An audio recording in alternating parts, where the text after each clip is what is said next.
तो नमस्ते दोस्तों, कैसे हैं आप सभी। तो यार ये रही अपन लोगों की बाइक और आपको बताते हैं कि क्या बात है। उससे पहले अगर आपको बैकग्राउंड में किसी भी तरह का कोई नॉइज़ सुनाई देता है तो उसको इग्नोर कीजिएगा, क्योंकि अभी सुबह का टाइम है और हम लोग घर पे ही हैं। तो दोस्तों बताते हैं आपको क्या बात है कि यार हमारी इस बाइक में एक चीज़ में कमी ख़राबी आई थी और उस चीज़ को हमें चेंज करवाना पड़ा था। वो पार्ट देखिए, हमारी बाइक की फ़र्स्ट सर्विस हो चुकी है, आपको पता है। तो फर्स्ट सर्विस होने से पहले ही उस चीज़ में कमी आई थी, वो पार्ट हमको चेंज करवाना पड़ा था। तो यार देखिए कि नई बाइक में कोई चीज़ कैसे ख़राब हो गई और शोरूम वालों ने उस पे क्या ओपिनियन दिया, ठीक है, उसके बारे में आपको विश्लेषण से बताते हैं कि क्या चीज़ है। देखिए वो जो आपको सीट पे रखा हुआ दिख रहा है ना, वो ब्लैक ब्लैक सा, वो वही चीज़ है। उसी पार्ट को मैंने चेंज करवाया था। बहुत सारे लोग समझ भी गए होंगे वो क्या चीज़ है, ठीक है। अगर आपको नहीं पता तो आप देख लीजिए, आपको उसके बारे में अच्छे से बताते हैं, ठीक है। लेकिन उससे पहले देखिए, जो हमारी वीडियो को देख के एक भाई हैं जिन्होंने हमें कॉल किया था, ठीक है। उन्होंने हमें इंस्टाग्राम पे बात करी थी, सुबह का टाइम था, 10 से 11 के बीच में शायद हमारी बात हुई थी। तो यार देखिए हमारे बीच अंडरस्टैंडिंग नहीं हो पाई। मतलब उन भाई ने गुजरात से कॉल किया था और वो पूरी तरह से गुजराती लैंग्वेज बोल रहे थे और मैं उनकी भाषा को समझ नहीं पा रहा था, अंडरस्टैंड नहीं कर पा रहा था। लेकिन भाई अगर आप ये वीडियो देख रहे हो तो यार माफ़ करिएगा, अगर आपका जो भी क्वेरी थी वो अगर आप कर नहीं पाए ढंग से मेरे साथ, क्योंकि यार मैं आपकी भाषा समझ नहीं पाया। मुझे जहाँ तक आपकी बात समझ में आई, आप ये कहना चाह रहे थे कि आपको यार 2-3 हज़ार रुपये एक्स्ट्रा लगे हैं शोरूम से बाइक वालों ने, और कुछ ब्लूटूथ के बारे में आप बात कर रहे थे, ठीक है। लेकिन मैं यार आपकी बात नहीं समझ पाया। वो आप ट्राई तो कर रहे थे कि थोड़ा मेरे को और क्लियरली समझवा पाओ, लेकिन फिर भी यार मुझे आपकी बात समझ में नहीं आई। आप यार गुजराती में बात कर रहे थे। तो ठीक है, मैंने उनसे दोबारा भी कांटेक्ट किया इन भाई से, तो उन्होंने मुझे ना अपना शोरूम वालों का नंबर सेंड करके दे दिया और बोलने लगे कि भाई आप इनसे बात कर लो। तो यार देखिए मैंने उनसे बात नहीं करी। आपको भी पता है शायद भाई, आप यही सोच रहे हो कि इसने बात क्यों नहीं करी, ना मुझे रिप्लाई दिया। तो यार देखो यार, शोरूम वालों से कोई भी कितना भी बात कर ले, लेकिन वो यार चलाएंगे अपनी ही। वो यार मेरी आपने वीडियो देखी है, शोरूम वालों ने जब हमारी इतनी नहीं सुनी, तो यार मैं अगर आपके बारे में आपके शोरूम वालों से बात भी करता तो यार वो हमारी क्या ही सुनते। और ये बिल्कुल सच बात है दोस्तों। दूसरा ये दोस्तों, आपने मुझे नंबर दिया तो यार मैंने मम्मी पापा से पूछा कि यार मैं इस नंबर पे कॉल करूँ या नहीं करूँ। तो मम्मी पापा का कहना यार कि कोई सुनने वाला है नहीं, कोई फ़ायदा है नहीं। और दूसरा यार मेरा नंबर भी पहुंच जाता उनके पास, तो ये भी सही नहीं था, ठीक है। और दूसरा ये है, तो इसीलिए यार मैंने आपसे मतलब दोबारा कांटेक्ट नहीं किया, नहीं आपके बारे में कॉल करी। तो भाई यार ये मैटर था, मैं इसलिए आपकी बात नहीं समझ पाया। और दूसरा ये है दोस्तों, इसको मतलब बताते हैं कि इस चीज़ में ख़राबी कैसे आ गई इस नई बाइक में। उससे पहले दोस्तों कमेंट आते हैं बहुत सारे, तो मैं यार कमेंट भी सबके बहुत अच्छे से रीड करता हूँ। तो 2-3 भाई लोग, कुछ भाई हैं जिन्होंने कमेंट किया कि ये बाइक वैल्यू वर्थी नहीं है, ये बाइक बिल्कुल फेक है भाई, इस बाइक में कुछ भी अच्छा नहीं है। तो यार अच्छी बात है कि आप अपनी अपनी राय दे रहे हैं इस बाइक को लेकर कि ये बाइक सही है, इसे परचेज़ करना चाहिए या नहीं करना चाहिए, ताकि यार लोगों को मदद मिले कि वो यार इतना पैसा खर्च कर रहे हैं तो एक अच्छी ही चीज़ लें, ख़राब चीज़ ना लें। लेकिन उससे पहले आप यार कमेंट में एक्सप्लेन करा कीजिए कि क्या चीज़ है, कैसा फंक्शन है जो कंपनी ने ख़राब दिया है यार, ये इस जिस वजह से ये बिल्कुल वैल्यू वर्थ ही नहीं है, बिल्कुल फेल है। क्योंकि मेरे पास भी भाई यही बाइक है, तो मुझे भी पता होना चाहिए कि लोगों को इसमें क्या ख़राब लगा जो मुझे दिखाई नहीं दे रहा, ठीक है ना। अच्छी बात है आप कमेंट कर रहे हो यार, बहुत मदद मिल रही है लोगों को, ठीक है। तो दूसरा ये कि आपको बताते हैं ये जो है, ये क्या चीज़ है, ये ख़राब कैसे हो गई। ये देखिए, ये दोस्तों जो लोग ज़्यादा जानते हैं ना मॉडिफिकेशन के बारे में, बाइक के बारे में ज़्यादा जानकारी रखते हैं, तो उनको पता होगा ये क्या है। देखिए दोस्तों, ये जो है ये बज़र है। जब हम इसके इंडिकेटर चालू करते हैं तो इंडिकेटर चालू करते समय लाइट ब्लिंक होती है, तो आवाज़ जो आती है ना की, तो यार ये वही बज़र है। तो ये बाइक लेने के मतलब परचेज़ करी थी 10-15 दिन के अंदर ही अंदर ये बज़र इसका ख़राब होने लगा।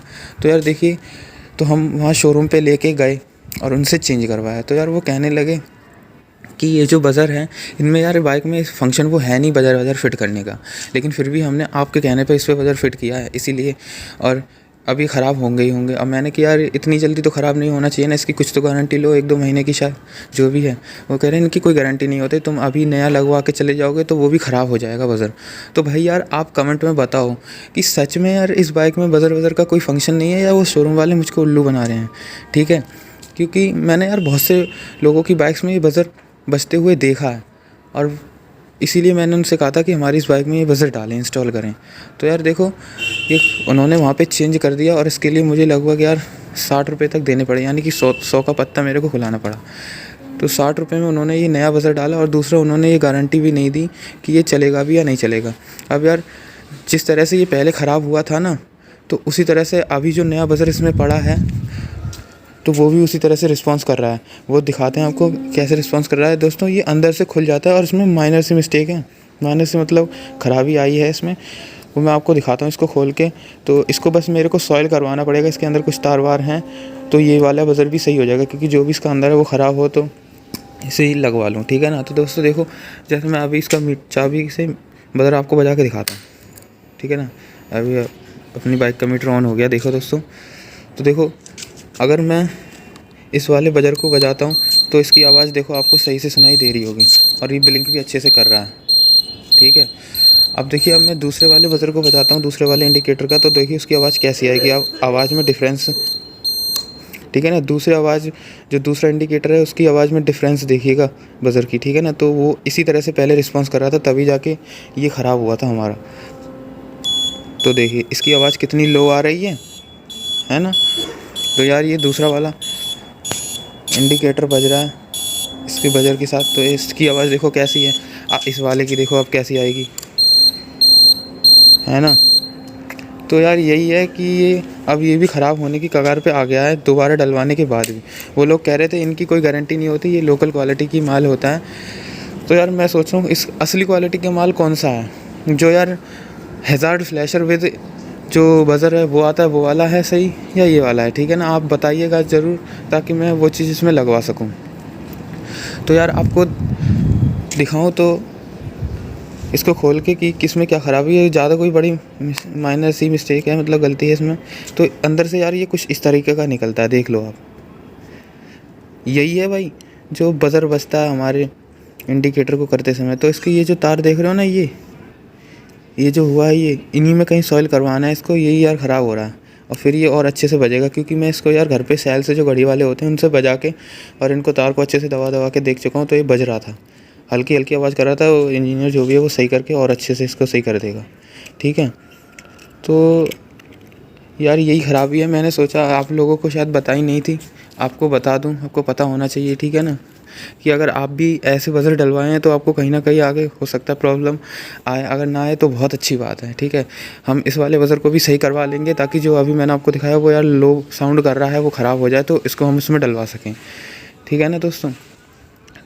तो यार यही वाली प्रॉब्लम थी जो मैंने आपको बता दी है। और उससे पहले जो अगर आपने वीडियो देखी है तो उसमें लास्ट में मैंने बताया था इसके इंजन की हीट की प्रॉब्लम के बारे में, कि आगे वीडियो आएगी हीट की प्रॉब्लम के ऊपर ही वीडियो आएगी, ठीक है। लेकिन यार देखो, शोरूम पे फर्स्ट सर्विस कराते समय हम इसकी हीट प्रॉब्लम के बारे में उससे पहले ही बात कर चुके हैं। तो उनका कहना है कि अभी फर्स्ट सर्विस हुई है, कोई प्रॉब्लम नहीं है इसमें। वो FI फंक्शन है, i3S जो भी है, तो उसके लिए यार इसको मतलब हीट होना आवश्यक है, तभी i3S से पूरी तरह से वर्क करेगा। तो अभी तो मैं इसलिए दोबारा उनके पास गया नहीं, उन्होंने इतना आंसर दे दिया था, अभी ले जाना ठीक भी नहीं है। अगर हम इसको अभी और चलाते हैं, अगर ये बहुत ज़्यादा हीट प्रॉब्लम और करेगा, तब हम शोरूम पे लेके जाएंगे, जो बात होगी वो आपको बताते हैं, ठीक है ना। हीट प्रॉब्लम को लेकर काफ़ी सारे लोगों की इसके ऊपर कमेंट आ रहे हैं। तो दोस्तों यही प्रॉब्लम थी इसकी बज़र को, इसको हम ठीक करवा लेंगे। और दूसरा ये है दोस्तों कि इसका जो PUC है, पोल्यूशन अंडर कंट्रोल सर्टिफिकेट, मतलब जो इसका प्रदूषण सत्यापन प्रमाण पत्र जो भी होता है वो इसका अभी नहीं बना है। तो हम सोच रहे हैं कि 1-2 दिनों में इसको बनवाने के लिए चल पड़े कहीं पे, ठीक है। तो उसकी भी हम आपको अपडेट देते रहेंगे। और अगर आपको यार जानना है कि इसके बाइक के साथ जो मेन शोरूम के कागज़ हैं वो क्या क्या मिले थे आपको, मतलब क्या क्या मिलते हैं, तो वो हमारे को कागज़ सभी इसके ऑलरेडी मिल चुके हैं। एक एक चीज़ आपको हम वीडियो में दिखा भी देंगे, वो कैसे कैसे पेपर्स हैं, कैसे दिखते हैं, ठीक है। तो बताइएगा ज़रूर कमेंट में, ताकि मैं आपको जान पाऊँ, आपकी और अच्छे से आपकी भावनाओं को फील कर पाऊँ, और उसी हिसाब से मैं आपके लिए वीडियो लेके आ सकूँ, ठीक है दोस्तों। आप बताइएगा जो ये वीडियो में मैंने आपको बताया ये कैसी लगे, क्या प्रॉब्लम है या नहीं है, और आप अच्छे से कमेंट सजेस्ट करिए, ठीक है। तब तक के लिए बाय बाय दोस्तों।